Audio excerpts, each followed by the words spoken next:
এই এলাকার গোলাম রসুল নামে একজন আমার কাছে এসেছিল।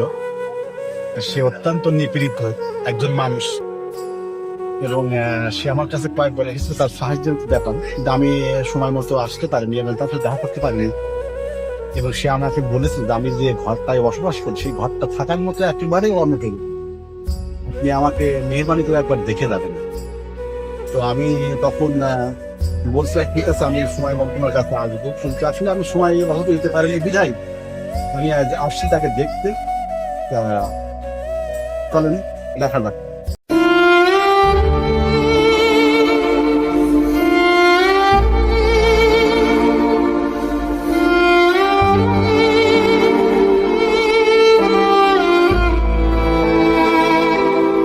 আসসালামু আলাইকুম। ভালো আছি। আলহামদুলিল্লাহ, আল্লাহ রাখতে ভালো। ওই না বসার জন্য আসিনি।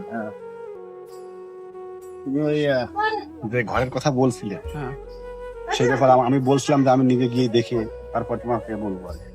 তুমি আসলে এখানে এই ঘরটা না, হ্যাঁ, জি, এখানে থাকো কিভাবে আমি জিনিসটা বুঝি না। এখন গরিব মানুষ দেখেনি তো, আমি চলতে পারি না।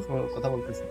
চলতে পারি না, আমি অসল মানুষ, অসহায় মানুষ। আমার আল্লাহ তৌফিকে যেটুকু রাখে যে ওই কর্ম করে আনি, আমার তো আর হয় না। মানে আপনারা যদি 2-1 টাকা করে দেন সেটাই নিয়ে আমি চলি।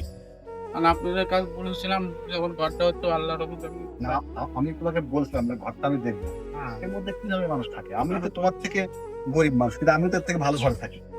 আমি বুঝছো? তুমি ঘরটা দেখাও তো, ঘরটা দেখাও তো, ঘরটা দেখাও। না এই যে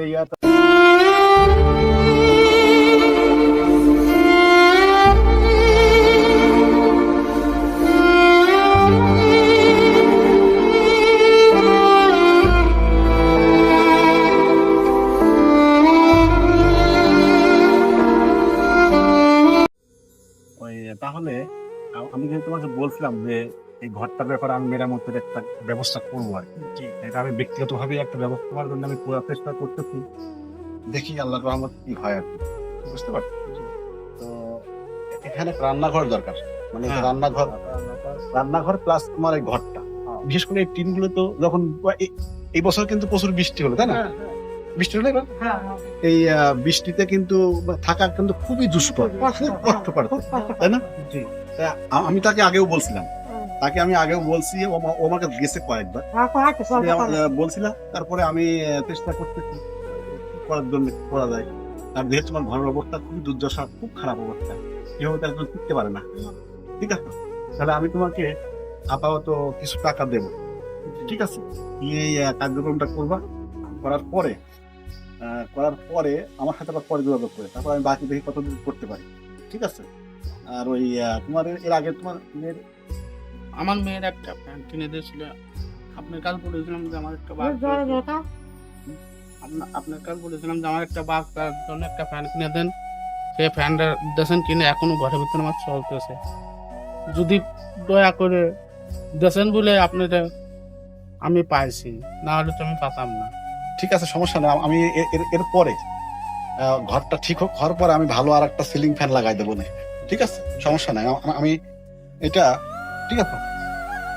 তাহলে ওই ব্যাপারটা তুমি এই আপাতত কিছু টাকা রাখো, পরবর্তীতে আমি তোমাকে যতদূর সম্ভব করে দেবো, ঠিক আছে?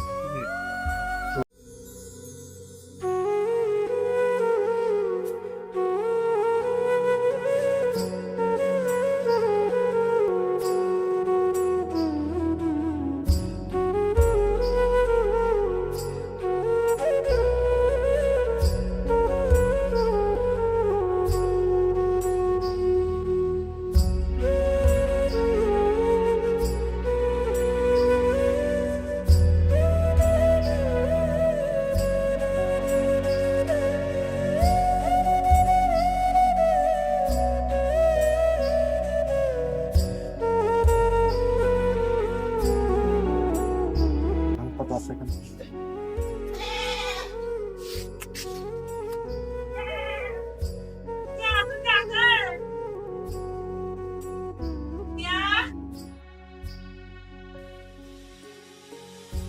এই 1,000 টাকা তুমি রাখো, এটা বুঝছো? ওখানে টাকা টাকা কাটা আছে না? কাটার কাটা না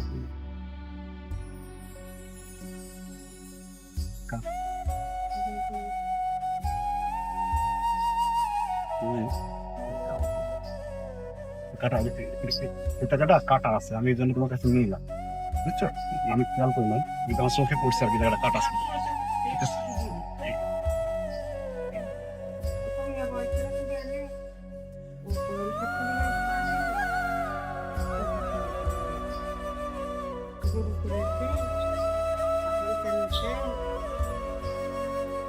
তাহলে ওই তুমি আপাতত যতদূর পারো কাজটা করো, আর আমি যখন আমি আরো আসি বাড়িতে কিছুদিন থাকার পরে আমি পানি দাও তো। ঠিক আছে, তাহলে আমি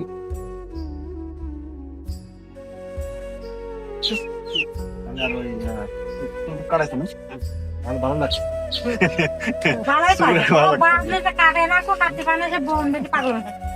হ্যাঁ, আজকে তুমি কাটাই দিছি আমি ওই যে